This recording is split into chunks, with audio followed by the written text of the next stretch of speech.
Assalamualaikum warahmatullahi ta'ala wabarakatuh. Alhamdulillah, nahmaduhu wa nastaghfiruhu wa na'udzu billahi min syururi anfusina wa min sayyiati a'malina.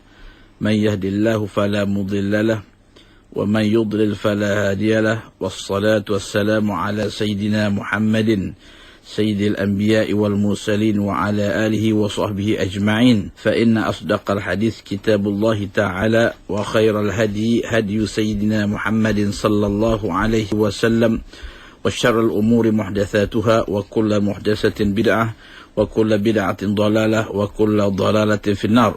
Subhanaka la ilma lana illa ma 'allamtana innaka antal alimul hakim wa la haula wa la quwwata illa billahil aliyyil azim. Amma ba', sedang pendengar IKIM FM yang dimuliakan Allah Subhanahu wa taala, kembali kita bertemu dalam ruangan hadis 40 yang dikumpulkan oleh Imam Nawawi rahimahullahu taala. Terlebih dahulu saya mengucap terima kasih kepada penerbit rancangan Tuan Haji Syafiq bin Zulkifli dan juga kepada petugas-petugas di Radio IKIM yang sama-sama menjayakan program-program yang berorientasikan dakwah demi untuk beri kefahaman agama kepada umat Islam di Indonesia. Moga Allah Ta'ala memberkati mereka. Alhamdulillah, minggu lepas kita telah membicarakan hadis yang ke-11 dan insya-Allah hari ini kita akan menyambung kembali, iaitu hadis yang ke-12. Dan bersama kita pada hari ini iaitu adik Muhammad Najib, insya-Allah akan membacakan hadis yang akan kita bicarakan pada hari ini. Wa bisanadil muttasil ila imami An-Nawawi rahimahullahu ta'ala wa nafa'ana wa iyyakum bi'ulumihi wa anwarihi wa barakatihi amin. Annahu qala An Abi Hurairah radhiyallahu anhu qala qala Rasulullah sallallahu alaihi wasallam min husni islami mar'ah tarkuhu ma la ya'nihi. Hadis hasan rawahu Tirmizi wa ghairihi. Daripada Abu Hurairah radhiyallahu anhu berkata, telah bersabda Rasulullah sallallahu alaihi wasallam, dari keelokan Islam seseorang itu, iaitu dia meninggalkan perkara yang tidak ada kaitan dengannya. Hadis ini hasan, diriwayatkan oleh Al-Tirmizi dan lainnya. Hadis yang dibacakan oleh adik Muhammad Najib tadi, iaitu yang berbunyi An Abi Hurairah radhiyallahu ta'ala anhu qala qala Rasulullah sallallahu alaihi wasallam min husni islamil mar'i tarkuhu ma la ya'nih. Yang bermaksud daripada Abu Hurairah radhiyallahu taala an berkata, telah bersabda Rasulullah sallallahu alaihi wasallam, dari keelokan Islam seseorang itu iaitu ia meninggalkan perkara yang tidak ada kaitan dengannya, iaitu dia meninggalkan sesuatu perkara yang mana tidak berhak atau tidak perlu baginya prihatin terhadap perkara tersebut. Itu maksud yang datang daripada hadis tersebut. Maka hadis ini adalah merupakan satu hadis yang mempunyai kedudukan yang tinggi di dalam Islam kerana ia menjadi asas kepada pembimbingan atau pendidikan diri terhadap satu-satu individu Muslim. Seorang ulama berkata, iaitu Ibn Rajab Al-Hambali, mengatakan hadis ini adalah merupakan satu hadis yang menjadi dasar kepada pembentukan adab dan juga pembentukan diri bagi individu seseorang yang beragama Islam. Begitu juga Imam Abi Muhammad bin Zaid mengatakan bahawa hadis ini adalah penghimpun kepada adab-adab yang baik. Malah seorang ulama yang bernama Hamzah Al-Kanani mengatakan hadis ini adalah hadis yang membicarakan 1/3 daripada agama Islam itu sendiri. Dan hadis ini, sebagaimana dalam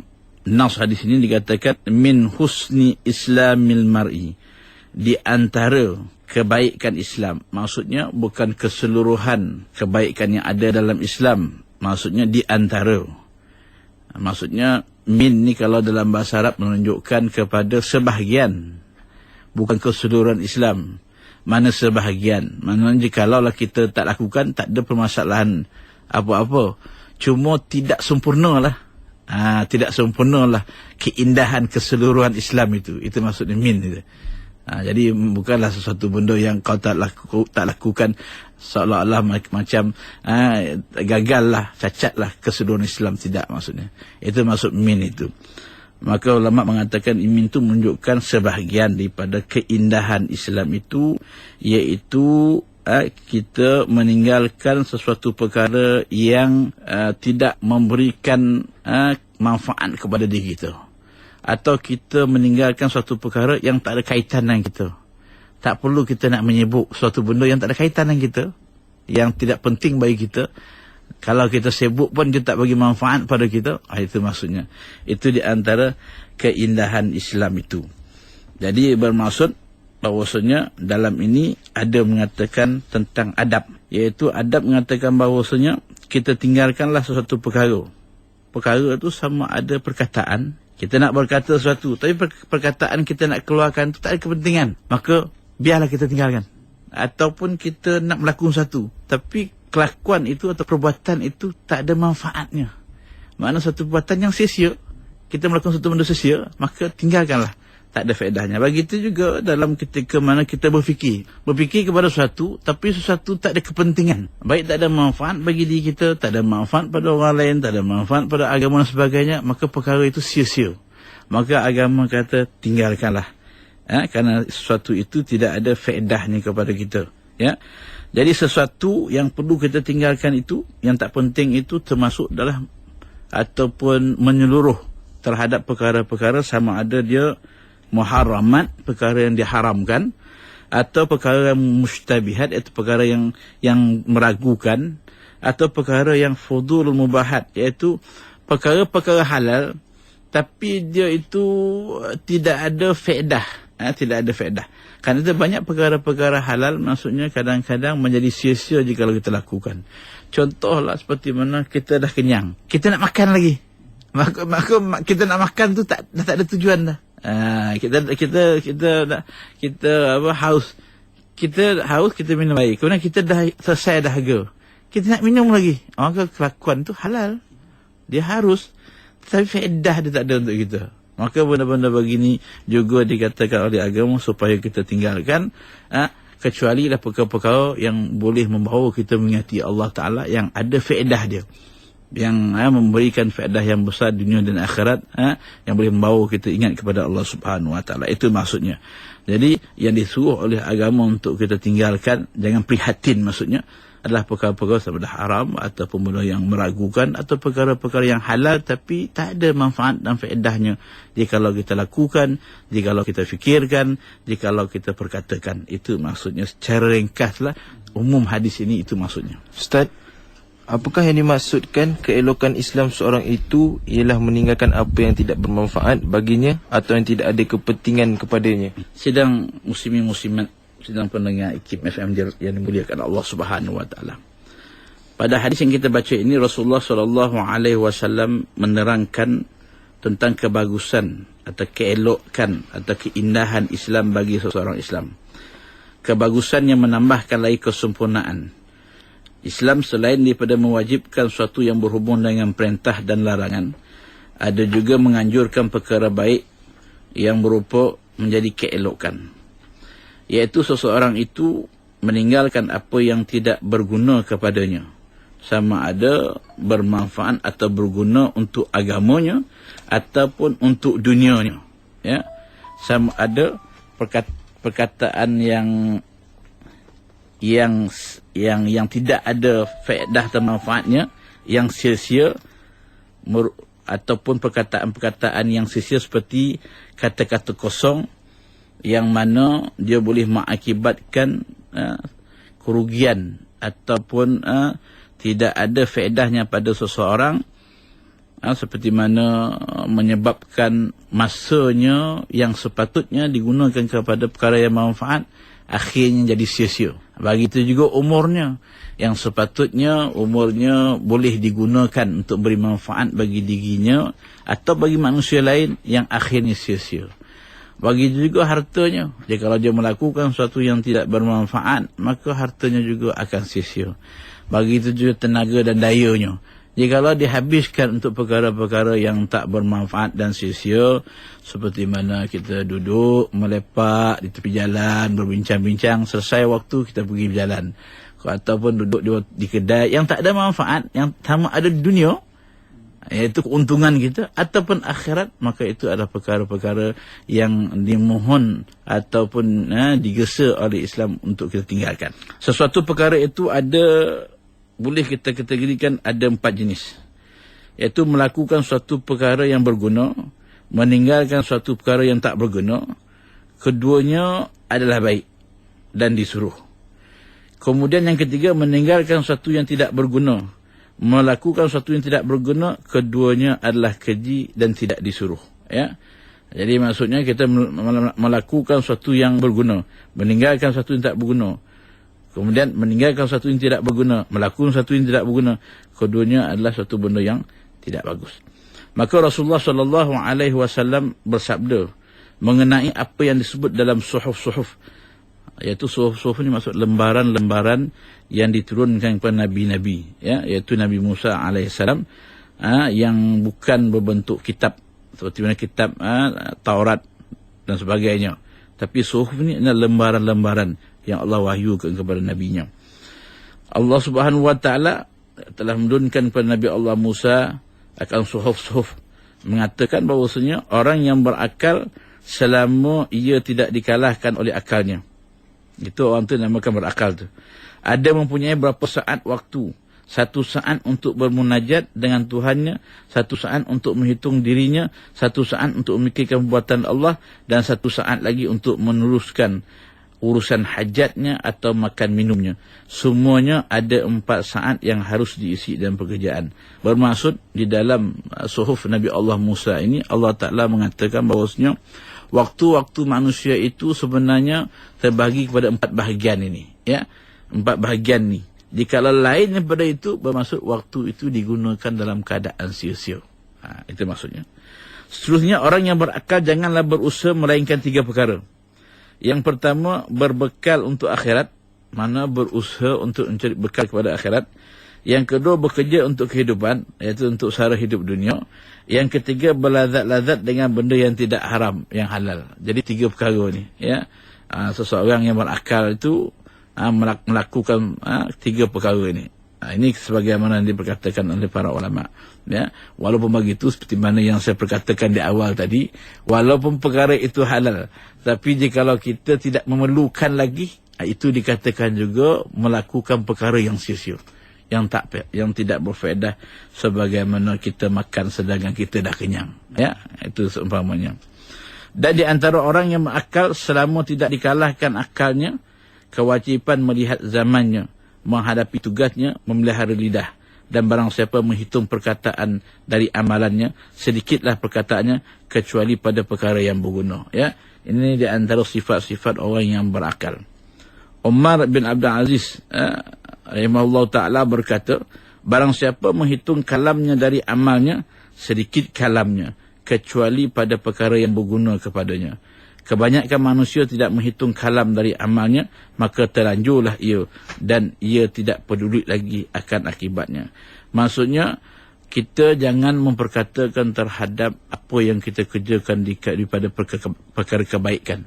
Kalau kita perkatakan apa yang kita kerjakan daripada perkara kebaikan, maka sia-sia amal kita. Jadi amal kebajikan kita ini jangan kita sebut-sebut dan kita perkatakan biar dia berlalu. Maka dengan ada sifat begitu, maka tak sia-sialah kita beramal. Kalau kita memperkatakan sesuatu kebajikan yang kita lakukan, maka kemungkinan besar amalan itu akan munculnya sifat tidak ikhlas, atau akan munculnya sifat riak, menunjuk kepada manusia lain, atau akan munculnya sifat ujub, iaitu berbangga-bangga terhadap amalan. Karena itu, orang yang beramal kemudian memperkatakan tentang amalannya, maka sia-sia perkataan dia itu, kerana dia akan mensia-siakan amalannya. Rasulullah SAW pernah bersabda, kullu kalami bini Adam alaihi la lahu illa amru bil ma'ruf wa nahi 'anil munkar wa zikrullah. Yang bermaksud, tiap-tiap perkataan anak Adam adalah bala atasnya, maksudnya adalah menjadi bencana ke atasnya, kecualilah kalam yang menyuruh kepada kebaikan dan mencegah kepada kemungkaran dan mengingati Allah Ta'ala.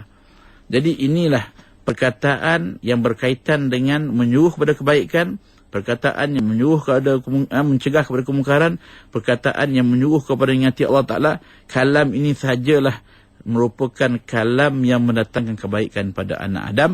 Yang selain daripada ini adalah kalam yang sia-sia, yang boleh mendatangkan bala kepadanya, bencana kepadanya. Kerana itu kalam atau lidah ini adalah suatu benda yang banyak sebenarnya membawa atau menarik, mengheret manusia ke neraka Allah Subhanahu Wa Taala tanpa disedarinya. Ya, kenapa? Kalam ini ataupun perkataannya telah melebihi dia punya hadnya daripada berperanan terhadap 3 perkara tadi, iaitu menyuruh orang melakukan kebaikan, mencegah orang daripada melakukan kemungkaran, dan juga menggesa orang mengingati Allah Ta'ala. Jadi selain daripada 3 ini, dia akan mengakibatkan musibah kepada orang yang punya lidah itu, iaitu akan menjadi bala kepadanya. Ya. Itu di antara kepentingan kita untuk menjauhkan diri kita daripada melakukan perkara-perkara yang tidak ada berkenaan dengan kita atau tidak ada kepentingan dengan kita dalam semua sudutnya, baik sama ada perkataannya atau fikirannya ataupun tingkah lakunya. Setiap 3 kategori ini, jikalau kita lakukan terhadap perkara yang kita tidak sepatutnya atau tidak ada manfaat pada kita, maka dia akan sia-sia. Dia akan menyebabkan kurangnya sempurna Islam kita itu. Itu maksudnya. Terima kasih Ustaz. Ustaz, adakah meninggalkan dari berkata-kata juga termasuk dalam meninggalkan perkara yang tidak ada manfaat seperti makna hadis ini, Ustaz? Sidang pendengar IKIM FM yang dimuliakan Allah Ta'ala, hadis yang kita bicarakan, iaitu hadis yang ke-12 ini, menurut kebanyakan huraian daripada ulama, lebih banyak memperkatakan tentang hal-hal yang bersangkutan dengan percakapan ataupun perkataan yang datang daripada lidah. Sekalipun pengertiannya lebih umum, bukanlah yang dimaksudkan meninggalkan perkara yang tidak berkenaan pada diri kita itu, iaitu meninggalkan perkataan yang sia-sia. Bukan fokus pada itu, walaupun dia umum maksudnya, sama ada perkataan ke ataupun perbuatan ke yang sia-sia ke ataupun pemikiran yang sia-sia ke, kesemuanya perlu kita jauhkan. Walaupun begitu, kebanyakan ulama lebih memfokuskan makna hadis ini dia lebih kepada meninggalkan perkara yang sia-sia yang dilakukan oleh lidah. Itu kata sebahagian daripada ulama, ya. Sekalipun pengertian hadis ini lebih umum. Ini disebabkan akibat buruk yang ditimbulkan oleh lidah atau perkataan amatlah besar bencananya, ya. Sebab itu pengertian meninggalkan yang tiada berguna adalah diutamakan dalam perkara meninggalkan percakapan yang sia-sia atau yang tiada faedah, atau meninggalkan perkataan yang menyebabkan terjadinya fitnah dan permusuhan. Jadi dalam hadis ni ulama lebih cenderung kepada pengertian meninggalkan perkara yang sia-sia yang dilakukan oleh lidah. Kerana apa? Kerana biasanya lidah inilah di antara penyebab berlakunya risiko atau masalah atau fitnah kepada manusia lain, atau kejadian yang buruk ataupun perkara-perkara yang buruk yang berlaku di kalangan manusia, biasanya risiko daripada tidak mengawal lidah, tidak menjaga lidah. Itu kata setengah ulama. Dalam Al-Quran ada ayat yang mengandungi pengertian yang sama dengan hadis ini, ya. Menurut keterangan sejarah, ada segolongan sahabat yang merasa heran dengan sebab hadis yang ke-12 ini. Lalu mereka menerangkan kepada Sufyan Ats-Tsauri. Lalu Sufyan Ats-Tsauri berkata, apakah keterangan yang mengherankan kamu? Tidakkah Allah Ta'ala telah berfirman, la khaira fi kathirin min najwahum illa man amara bisadaqatin aw ma'rufin aw islahin bainan nas. Yang bermaksud, tiada kebaikan pada kebanyakan dari bisikan-bisikan mereka, mana perkataan-perkataan mereka, kecuali orang-orang yang menyuruh dengan bersedekah atau kebaikan atau perdamaian antara manusia. Maksudnya, perkataan atau bisikan tidak ada yang baiknya kecuali perkara yang menyuruh kepada bersedekah atau menyuruh kepada kebaikan atau menyuruh orang yang berseteru atau bertelingkah supaya berdamai. Ini saja kebaikan yang boleh datang daripada lidah atau perkataan seseorang. Itu yang dikatakan oleh Sufyan Ats-Tsauri. Maka dalam ayat yang lain Allah Ta'ala berfirman, yauma yaqumur ruhu wal malaikatu saffan la yatakallamuna illa man adzina lahu rahmanu wa qala sawaba. Pada hari yang akan berdiri roh dan malaikat berbaris-baris, padahal mereka tidak akan berkata-kata kecuali siapa yang diizinkan oleh Tuhan, iaitu Allah Subhanahu wa taala yang pemurah, serta ia berkata dengan yang betul dan yang benar. Anas berkata, telah wafat seorang lelaki daripada sahabat Nabi SAW. Kemudian ada seorang lelaki berkata, aku gembirakan dia dengan syurga. Rasulullah SAW bersabda, adakah engkau mengetahui bahawa boleh jadi ia sahabat yang wafat itu berkata-kata pada perkara yang tidak berguna atau bakhil dengan sesuatu yang tidak memberi kekayaan kepadanya? Ini berarti mungkin ada kesalahan dari perkataan atau kebakhilan yang tidak patut digembirakan dia dengan syurga. Maksudnya, seorang sahabat apabila kematian seorang sahabat yang lain, maka sahabat itu mengembirakan, memberi jaminan syurga. Maka Rasulullah memberitahu pada sahabat itu, apakah kamu tak mengetahui kemungkinan dia telah menggunakan lidahnya untuk mengatakan sesuatu yang tidak elok dan sebagainya. Di sini menunjukkan bahawasanya Rasulullah mengingatkan kepada kita bahawasanya lidah ini adalah amat penting, ataupun mengeluarkan perkataan-perkataan yang boleh mendatangkan manfaat sama ada kepada kita atau kepada manusia yang lain, itu adalah amat penting supaya kita jangan mensia-siakan lidah yang Allah Ta'ala anugerahkan kepada kita. Itu maksudnya. Jadi hadis ini di sekitar mengingatkan kita supaya meninggalkan perkara-perkara yang tidak ada kepentingannya untuk kita, untuk kita campuri, kerana dia tidak ada manfaat bagi kita sama ada di dunia maupun di akhirat. Itu maksudnya. Allahu a'lam. Ustaz, apakah pengajaran yang boleh kita ambil dari hadis ini? Sidang muslim-muslimat, pendengar IKIM FM yang dirahmati Allah Ta'ala, di antara pengajaran yang boleh kita ambil daripada hadis yang kita bicarakan pada hari ini, iaitu hadis ini menggesa kita supaya memperbaiki agama, iaitu mengindahkan agama kita dan kita beramal dengan perintah yang datang daripada Rasulullah sallallahu alaihi wasallam. Dan ini jelas sebagaimana yang disabdakan oleh Rasulullah sallallahu alaihi wasallam yang berbunyi, idza ahsana ahadukum islamahu fakullu hasanatin ya'maluha tuktabu bi asyri amsalha ila 700 dhaf wa kullu sayyi'atin ya'maluha tuktabu mithliha hatta yalqa Allah Ta'ala. Yang bermaksud apabila seseorang itu mengelokkan Islamnya, maka sesungguhnya setiap amalan kebaikan yang dilakukannya akan ditulis ganjarannya oleh Allah Ta'ala 10 kali ganda kepada 700 kali ganda. Begitu juga setiap kejahatan yang dilakukan, Allah Ta'ala akan tuliskan sebagaimana banyak kejahatan yang dilakukan itu, sehinggalah dia berjumpa dengan Allah Subhanahu wa Ta'ala. Itu di antara hadis yang datang daripada Rasulullah sallallahu alaihi wasallam yang menceritakan kepada kita bahawasanya membaiki atau mengelokkan agama itu merupakan sesuatu benda yang boleh memberikan ganjaran kepada kita, iaitu kita meninggalkan sesuatu yang tidak perlu bagi kita prihatin kerana tidak ada kepentingan atau manfaat kepada kita. Itu boleh memberikan ganjaran pahala yang besar kepada kita. Begitu juga Imam Ghazali mengatakan ma la ya'ni, itu maksudnya perkara yang tidak harus kita beri perhatian itu dibagi kepada dua. Yang pertama, perkara yang pada asalnya tidak ada kepentingan untuk kita ambil tahu, seperti mana urusan orang lain yang berkaitan dengan dunianya. Seperti kita tanya orang, berapa gaji engkau? Benda itu satu benda yang tak perlu kita tahu, dan tidak ada dorongan atau tidak ada sebab yang menyebabkan kita perlu tahu benda itu. Kemudian berapa rumah engkau, tak perlu tahu. Jadi perkara itu adalah perkara yang sia-sia, sebagaimana diperkatakan oleh Imam Ghazali.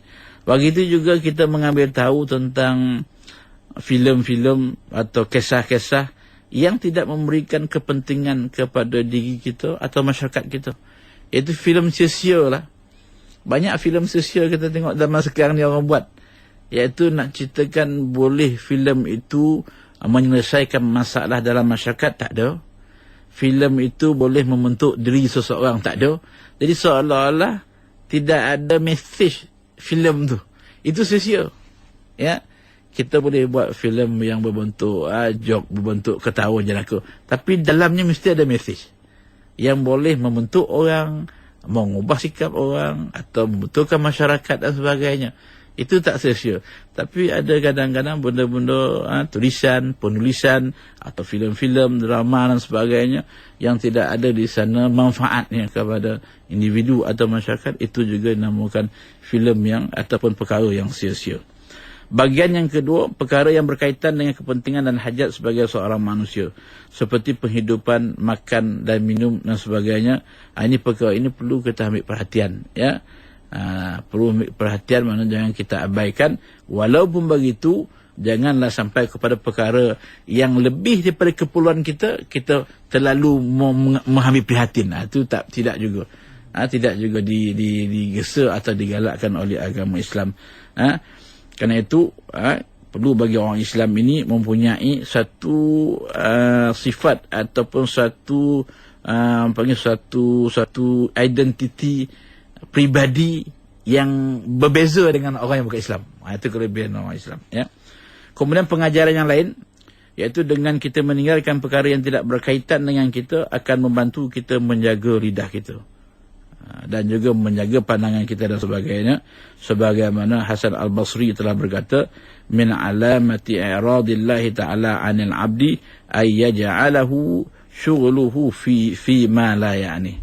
Di antara alamat bahwasanya Allah Ta'ala tidak memandang kita, maksudnya Allah Ta'ala tak beri perhatian kepada kita atau kepada hambanya, iaitu Allah Ta'ala menjadikan hambanya itu mengambil prihatin terhadap benda yang tak bermanfaat. Di antara alamat Allah Ta'ala tidak prihatin kepada kita adalah dia menjadikan hamba itu melakukan suatu perkara yang tak ada manfaat, sia-sia, ya, tak ada kepentingan kepada dia. Ini kata Imam Hasan Al-Basri. Begitu juga Imam Asy-Syafi'i pernah mengatakan, salasatun tadhib fil aqli, 3 perkara yang menambahkan kekuatan kepada akal atau kebijaksanaan. Yang pertama, mujalasatul ulama, iaitu duduk bersama orang alim. Dia boleh menjadikan akal kita kuat dan bertambah bijak. Wa mujalisatul salihin, dan juga duduk bersama orang soleh. Orang soleh dan alim berbeza. Orang alim ni iaitu orang yang mahir dalam ilmu pengetahuan dan sebagainya. Tapi orang soleh iaitu orang yang beramal, ibadah, menghampirkan diri kepada Allah Ta'ala, yang kadang-kadang tak semestinya alim, ya. Kerana itu ramai di kalangan orang-orang yang sederhana kehidupannya, atau senang katalah orang di kampung lah. Orang di kampung kita yang tak ada pelajaran tinggi dan sebagainya, tetapi dia soleh, walaupun hanya sebagai Bilal, walaupun hanya sebagai orang kampung, tapi dia soleh walaupun dia tak alim. Jadi orang soleh ni ada kelebihan di sisi Allah Ta'ala, doa dia mustajab. Begitu juga orang alim yang beramal dengan ilmu dia, juga doa dia mustajab, dan juga ada manfaat untuk orang bersama dia. Kalau kita duduk dengan orang alim, ada manfaat hidayah yang Allah bagi kepada kita. Kalau kita duduk dengan orang soleh, ada juga rahmat yang kita dapat dengan orang soleh tersebut, kerana dia adalah kekasih Allah Subhanahu Wa Ta'ala. Sudah pasti Allah Ta'ala akan berikan sesuatu kepada orang yang duduk bersama dengan kekasihnya. Kemudian Imam Syafi'i kata, watarkul kalam fi ma la ya'ni, iaitu meninggalkan perkataan yang tidak ada manfaat dan tidak ada faedah kepada kita. Ini juga di antara perkara yang boleh menaikkan kebijaksanaan, kebijakan akal kita. Ini kata Imam Syafi'i. Begitu juga telah disebut dalam satu kisah, iaitu tentang Hasan bin Abi Sinan. Dia pernah mengatakan, dia pernah dalam satu kisah yang mana dia pernah satu kali dia bertanya kepada satu persoalan yang tidak ada kepentingan, iaitu dia bertanya tentang satu bangunan, ya, bilakah bangunan ini akan dibina. Jadi lepas tu dia berfikir, soal itu adalah soalan yang tidak ada kepentingan bagi dia, tak perlu dia tanya. Akhirnya dia kata apa? Dia kata, aku telah bertanya suatu perkara yang tak penting, la u'aqibuka bisawmi sanah fasamaha. Dia kata, aku telah bertanya suatu benda yang tak penting, akhirnya oleh kerana pertanyaan tu sia-sia, maka aku telah mendenda diri aku dengan berpuasa selama 1 tahun. Maksudnya dia telah melakukan satu benda yang tak faedah langsung. Bagi akhirnya dia pun cuba untuk cover balik benda tak faedah yang dia lakukan itu dengan berpuasa dan sebagainya. Itulah sifatnya para ulama yang amat menjaga terhadap apakah tindakan yang dilakukannya. Apakah tindakan itu, perkataan ke atau perbuatan ke, memberikan manfaat kepada dirinya, dunianya, agamanya atau manusia lain, barulah dia lakukan. Dan jika tak manfaat, mereka akan meninggalkan perkara-perkara yang sia-sia yang mereka lakukan. Demikianlah ya, sikit sebanyak pengajaran yang boleh kita ambil daripada hadis yang ke-12 ini. Insya-Allah di hari dan waktu yang sama kita akan bertemu kembali, dan saya doakan sidang pendengar IKIM FM yang dimuliakan Allah Taala, juga muslimin muslimat dirahmati oleh Allah Taala dan dinaungi dengan pandangan inayahnya, insya-Allah. Dan saya sudahnya aku qali hadza astaghfirullah alazim li wa lakum wa lisairil muslimin. Assalamualaikum warahmatullahi taala wabarakatuh.